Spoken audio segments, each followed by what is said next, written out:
Viewers अस्सलाम वालेकुम, मैं हूं शराज हसन। सबसे पहले आपको अपने चैनल सोनी दर्दी पर खुशामदीद कहते हैं। व्यूअर्स, आज की वीडियो में हम आपको एक अंदोनाक कत्ल की तफसील बताएंगे जो फैसलाबाद के इलाका छोटे मानावाला में हुआ। एक बच्चा था, एक लड़का था, 18 से 19 साल उसकी उम्र थी। सेकेंड ईयर का वो तालिब इल्म था और अपने पेपर देने के बाद उसका एक प्रैक्टिकल अभी रहता था और वो नेशनल टेक्सटाइल यूनिवर्सिटी में एडमिशन के लिए अपने कागजात जमा करवा रहा था, लेकिन उसका एडमिशन तो नहीं हो सका। लेकिन उसकी डेथ हो गई। और डेथ किस तरह हुई? एक अगवा के बाद उसको बेरहमाना और ज़ालमाना तरीके से कत्ल कर दिया गया। ये सारी जो स्टोरी है ये किस तरह पेश आई, ये क्या मामला हुआ, सारा बच्चे को क्यों अगवा किया गया और अगवा करने के बाद किस तरह कत्ल किया गया, ये सारी जो कहानियाँ ये आज की वीडियो में हम आपको बताएंगे। हमारे साथ ये जो मानावाला है इसका एक जो मुतलका थाना है वो थाना मंसूराबाद है। थाना मंसूराबाद के SHO जो मौज़म गुजर हैं वो हमारे साथ हैं। उनसे सारी तफसील इस केस की जानते हैं और मुल्ज़मान को भी पकड़ लिया गया है और इसकी भी सूरत हाल देखते हैं कि मुल्ज़मान को किस तरह पकड़ा गया है। ये सारी तफसील जो है वो आज की वीडियो में आपको मिलेगी। आइए हमारे साथ SHO जो थाना मंसूराबाद है मौज़म गुजर, उनसे बात करते हैं। ये एक अनफॉर्चुनेट दिलखराज सा एक इंसिडेंट हुआ।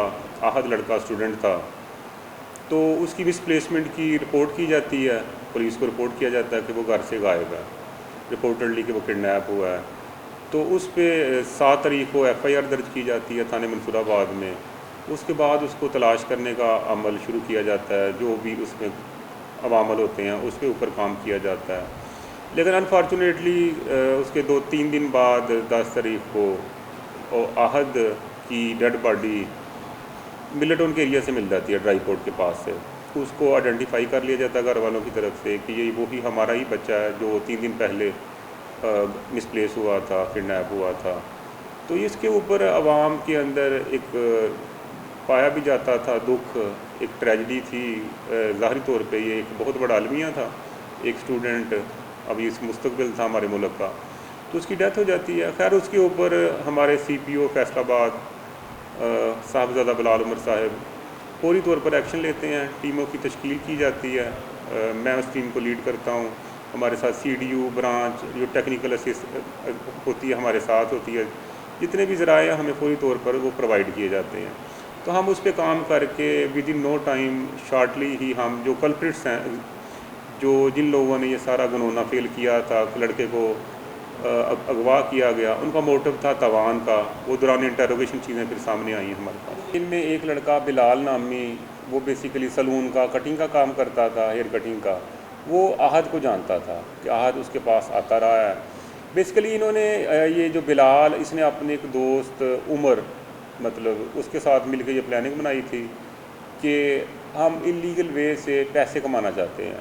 तो उन्होंने प्लान किया कि हम किसी को किडनैप करते हैं तो उसके बाद तावान का मुतालबा करेंगे, इससे हम पैसे कमाएंगे।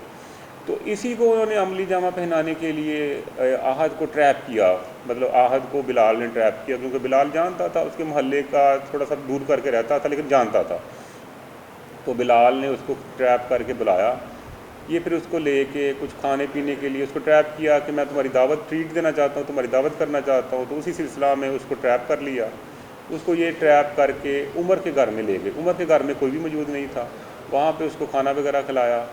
तो उसके बाद इन्होंने जब काफ़ी ज़्यादा टाइम हो गया तो उसको नींद आवर, को नशा आवर चीज़ देने की भी कोशिश की, जिस पे उसने रजिस्ट कर दिया। मतलब वहाँ पे उसने रजिस्ट किया, मज़ाहमत की, तो इन लोगों ने उसको काबू करने की कोशिश कर ली। ये एक क्रिमिनल माइंड की पैदावार थे लेकिन ना तजर्बाकार थे। लेकिन इनके ज़हन में जो गुनोना मकसद था वो उसको पूरा करने के लिए इन्होंने हाई हैंडेडनेस का इस्तेमाल किया, उसको हाथों से काबू करने की कोशिश की। इसी दौरान एक उसका गला भी दबाते रहे, इसके अलावा उसको कैंचियों के वार करके भी टार्चर किया गया। इसी टार्चर के दौरान, काबू करने के दौरान उस आहद नामी बच्चे की मतलब डेथ हो जाती है। लेकिन ये बताते नहीं है किसी को। ये उसको बाद में अपनी प्लानिंग के मुताबिक उसको कारपेट, जहाँ पे उसकी डेथ होती है, कारपेट में बेडशीट्स वगैरह में लपेट के, एक उन्होंने इस मकसद के लिए किराए का मकान भी लिया होता है, मतलब पहले ही लिया होता है, लेकिन प्रॉपर प्लानिंग करके ये अपना वकूआ सरजद किया था।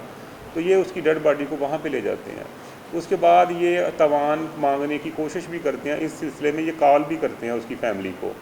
आहद की फैमिली को ये कॉल भी करते हैं, लेकिन इस दौरान आहद वाला जो मोबाइल इनके इस्तेमाल में था वो बैटरी ख़त्म होने की वजह से बंद हो जाता है। तो उसके बाद जब उसको चार्ज करते हैं तो उसका कोड इनसे ओपन नहीं होता। ये फिंगर वगैरह से कोशिश करते हैं लेकिन वो फ़ोन ऑन नहीं होता। तो ये करते हैं कि उसमें से सिम्स निकाल लेते हैं जो आहद के इस्तेमाल में थी, उन्हीं को इस्तेमाल करते हैं किसी दूसरे फ़ोन में जो पहले इन्हीं मुलजमान के इस्तेमाल में था। जहाँ से जब पुलिस इसको ट्रैक करती है, लोकेशन देख करती है, सारा कुछ करती है ट्रैक, तो वहाँ से हमें एक लीड मिल जाती है। उस लीड को फॉलो करते हुए हम इन तक पहुँचते हैं कि वो जो इमी में दोबारा से इन्होंने सिम डाली थी उसी इमी को ट्रैक करते हैं, उससे हमें एक लीड मिलती है जिसके ज़रिए हम इन तक पहुँचते हैं। जी, ये मुलजमान डेड बॉडी मिलने के बाद पकड़े गए हैं। मतलब जब इसके बच्चे की डेड बॉडी आइडेंटिफाई हो जाती है, मिल जाती है, इवन पोस्टमार्टम। खैर इस दौरान पुलिस अपना काम मसलसल करती रहती है, उन तक पहुँचने की कोशिश करती रहती है। लेकिन जब हमारे पास चीज़ें वो जो मंजरनामा क्लियर होता है तो उसके बाद फिर हम रेड वगैरह कंडक्ट करते हैं टीम्स के साथ, फिर इनको अरेस्ट किया जाता है। जी, इस सिलसिले में सीनियर अफसरों की हदायत की रोशनी में हम इसका मजबूत केस तैयार करेंगे। जो भी फर्दर उनकी तरफ से डायरेक्शंस आती हैं उनको फॉलो करेंगे। हम एक अच्छा केस तैयार करके प्रेजेंट करेंगे ताकि इन लोगों को करार वाकई सज़ा मिले जो ये डिज़र्व करते हैं। इन्होंने इतना जुल्म की इंतहा कर दी है बर्बरियत की, तो इनको भी सज़ा मिलनी चाहिए। जी व्यूअर्स, ये थाना मंसूराबाद में जो मुतलका एसएचओ थे मौज़म गुज्जर, उनसे भी हमने बात की है। सारे केस की डिटेल उन्होंने बताई है कि किस तरह जो है ये अंदोनाक वाक़या पेश आया। बच्चे को अगवा करने के बाद जो है उसको कत्ल किया गया और उसकी डेड बॉडी जो है वो जुमरा के करीब ड्राई बोर्ड के करीब फेंक दी गई। ये सारी सूरत हाल है। इस तरह के वाक़यात से बचने के लिए उन्होंने जो मौज़म गुज्जर थे एसएचओ, वो भी बता रहे थे कि बच्चों पर अपनी कड़ी नज़र रखें ताकि इस तरह के वाक़यात पेश ना आएँ। और हम उम्मीद कर रहे हैं कि पुलिस जो है ये जो मुलजमान पकड़े हैं इनको कड़ी से कड़ी सज़ा दिलवाएगी ताकि इस तरह के मुलजमान को सज़ा मिले और आइंदा से किसी भी कोई भी बंदा जो ये काम करने का सोचे भी तो उसके जहन में इनकी सज़ा आ जाए वो इस काम से रुक जाए और इस तरह के जो वाक़यात हैं अंदोनाक वाक़यात वो पेश ना आएँ। क्योंकि एक बच्चा 18 साला उसके वालिदैन की उसके बारे में ख्वाब थे, उसके घर वालों के ख्वाब थे, वो सारे ख़त्म हो गए और उनकी सारी जो कस्मा पुरसी की हालत है और उनकी गमज़दा जो हालत है वो बहुत ही ज़्यादा अफसोसनाक है। इस तरह की मज़ीद जो वीडियोज़ हैं क्राइम के हवाले से वो हम आपके लिए लेकर आते रहेंगे। आप हमारे चैनल के साथ जुड़े रहिए, हमारे चैनल को सब्सक्राइब कर लें। वीडियो आपको पसंद आई है तो उसको लाइक और शेयर ज़रूर करें। कमेंट बॉक्स में अपनी राय से हमें आगाह करें। ये जो हमने नया सिलसिला क्राइम स्टोरीज़ का शुरू किया इस बारे में हमें बताएँ और कोई क्राइम के हवाले से कोई इन्फॉर्मेशन हो वो भी आप हमें दे सकते हैं। हम आपकी आवाज़ भी बनेंगे क्राइम के हवाले से या किसी भी मसले के हवाले से। इस तरह की मज़ीद स्टोरी जो हैं वो हम आपके लिए लेकर आते रहेंगे। शुक्रिया, अल्लाह हाफ़िज़।